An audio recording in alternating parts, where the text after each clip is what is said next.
মানে চা শ্রমিকরা এবং উনি 14 বছরে এখানে ধ্বংস ছাড়া সৃষ্টি কিছু করেননি। এই মুখ্যমন্ত্রীর সময়ে, তৃণমূলের সময়ে জুট ইন্ডাস্ট্রি শেষ হয়েছে, ছোট ছোট সব ইন্ডাস্ট্রি, ডাবর থেকে বিস্কুট বন্ধ হয়েছে, টাটাকে তাড়িয়েছেন। ধ্বংস ছাড়া সৃষ্টিতে নেই। বাকি ওনার চা বাগানের যেটুকু অস্তিত্ব আছে উনি শেষ করার জন্য গেজেট বের করেছেন।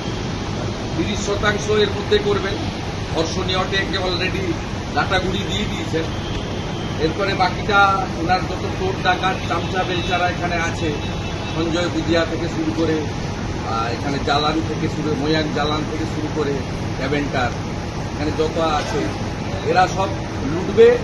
আর ওখানকার গরিব চা শ্রমিকরা, মূলত জনজাতি আদিবাসী, গোর্খা নেপালি, রাজবংশী, তারা শেষ হবে। ইতিমধ্যে কয়েক হাজার উটি কেরালা চলে গেছে, কয়েক হাজার আসামে চলে গেছে।